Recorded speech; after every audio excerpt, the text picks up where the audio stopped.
안녕하세요, 원장님 반갑습니다. 네, 소개 간단하게 부탁드릴게요. 네, 안녕하세요. 대전 위광한의원 원장 신재일입니다. 운동 많이 하시는 분들 든지 무난하게 추천을 드리자면 제일 좋을 것 같습니다. 자, 오늘 주제 바로 역류성 식도염에 대해서 이야기 나눠볼 건데요. 역류성 식도염이 뭔지 간단하게 설명 부탁드릴게요. 역류성 식도염은 위의 내용물이나 위산이 식도로 역류하여 가슴 쓰림, 명치 통증, 가슴 화끈거림, 목 이물감 등의 증상을 나타내는 질환을 말합니다. 과거에는 좀 드물었던 병이라고 하던데 현대에 와서 좀 많이 발생하는 이유가 뭘까요, 원장님? 동의보감에서는 탄산토산이라고 해서 역류성 식도염과 비슷한 질환에 대해서 설명을 하고 있습니다. 과거에도 있었던 질환이지만 현대의 식습관 변화로 인해서 더 많이 발병하게 되는 것 같습니다. 현대인들은 이제 아무래도 과식, 야식, 과음 이런 것들이 더 많아지고 또 바쁘게 살다 보니까 급하게 먹는 습관, 스트레스 등으로 인해서 더 역류성 식도염이 심해지는 것 같습니다.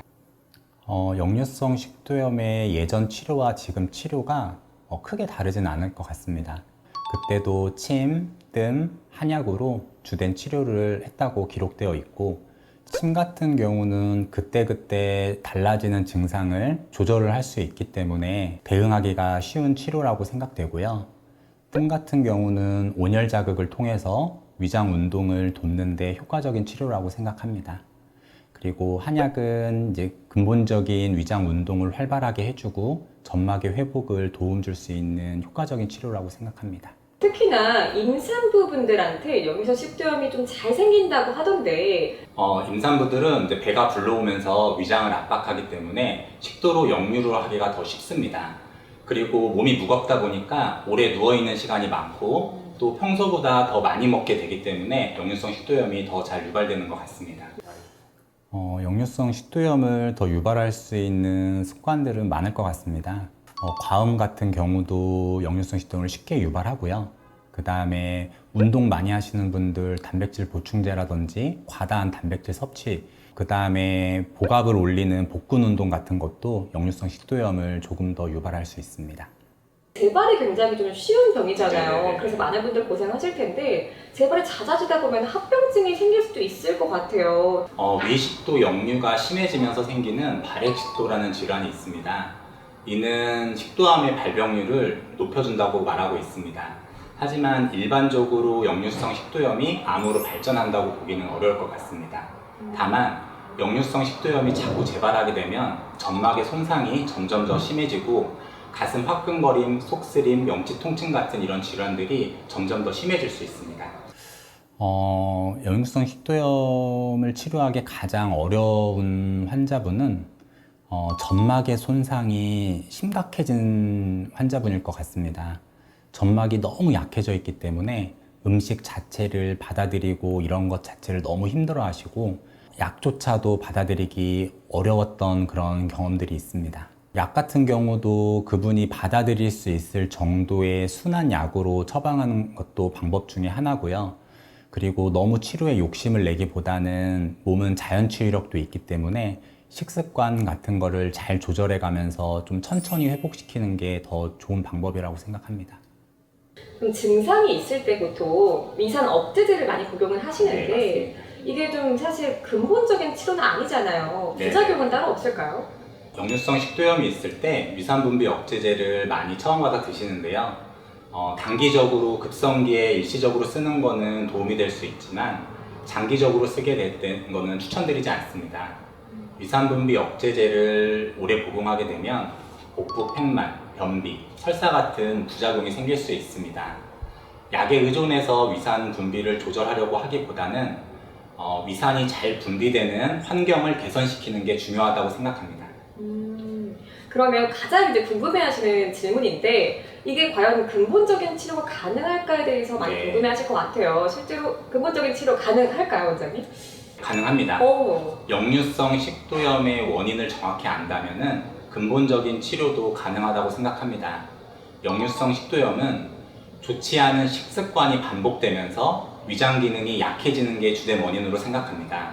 올바른 식습관을 익히고 그것을 지키려고 하는 것이 가장 중요할 것 같습니다. 식습관이 잘 된다면은 역류성 식도염도 근본적인 치료가 될 수 있습니다. 역류성 식도염이 보통 증상이 시작되신 분들은 3개월 정도 치료 기간을 많이 잡는 것 같습니다. 그래서 증상은 그 이전에 조금 더 좋아질 수 있을 수 있어도 한번 약해진 위장 기능을 회복시키는 데는 3개월 정도는 안정적으로 치료하시는 게 좋습니다. 역류성 식도염 환자분들이 절대 좀 하지 말아야 될 습관은 어떤 게 있을까요? 일단 생활 습관부터 좀 말씀해 주세요. 먼저 역류성 식도염이 있으면은 식후에 눕지 말아야 됩니다. 식사를 한 후에 충분히 소화가 된 다음에 눕는 습관을 가지시는 게 좋습니다. 그 다음으로는 걷기 운동이 도움이 되는데요. 걷는 운동을 30분 정도 하시면 위장 운동에 도움이 되고요. 그리고 천천히 꼭꼭 씹어 먹는 습관, 이런 것들만 잘 지키셔도 충분히 좋은 관리가 될 것 같습니다.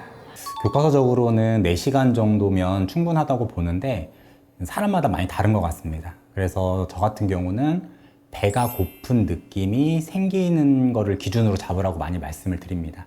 그게 어떤 분은 3시간일 수도 있고 5시간, 6시간일 수도 있고요.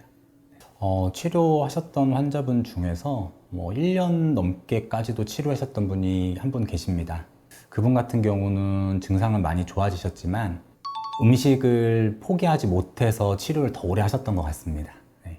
술이랑 야식이죠. 네. 술, 야식을 계속 먹고 싶어서 치료를 좀 더 오래 하셨던 분이 계십니다. 네. 좀 비만의 환자분들이 역류성 식도염이 잘 생기나요? 꼭 그런 것 같지는 않습니다. 그러니까 마르신 분들이 원래부터 위장 기능이 약한 분들이 많으셔서 식습관이 크게 나쁘지 않아도 역류성 식도염이 생기는 경우도 많이 있어서 꼭 살이 찌거나 말랐다고 관련은 없는 것 같습니다. 대표적인 음식들이 밀가루 음식, 짜장면, 짬뽕, 냉면, 쫄면, 그 다음에 기름진 음식, 특히 튀김류, 치킨, 탕수육, 돈가스, 그 다음에 기름진 삼겹살 같은 거, 이런 것들이 위장에 더 부담을 줄 것 같고요. 요새 같은 여름에는 차가운 음식 때문에 탈나는 경우도 굉장히 많습니다. 그래서 이런 음식들을 되도록 줄여주시는 게 좋을 것 같습니다. 가장 역류성 식도염에 무난하게 추천을 드리자면 삶은 양배추가 제일 좋을 것 같습니다. 지금 질문을 해주셔서 제가 그렇게 답변을 드렸지만 사실 안 좋은 음식을 피하기만 하셔도 충분합니다. 어떤 음식을 먹어서 좋아지려고 하는 것보다는요. 네네. 역류성 식도염으로 그동안 많이 힘드셨으리라 짐작됩니다. 좋아지지 않는다거나 자주 재발한다고 너무 걱정하지 마세요. 식습관을 비롯한 생활 습관을 꼭 같이 고치려고 한다면 좋아질 수 있습니다. 그동안 나의 식습관의 결과물이 지금 내 위장 상태이기 때문에 그것을 바꿔나가려는 노력이 꼭 필요합니다.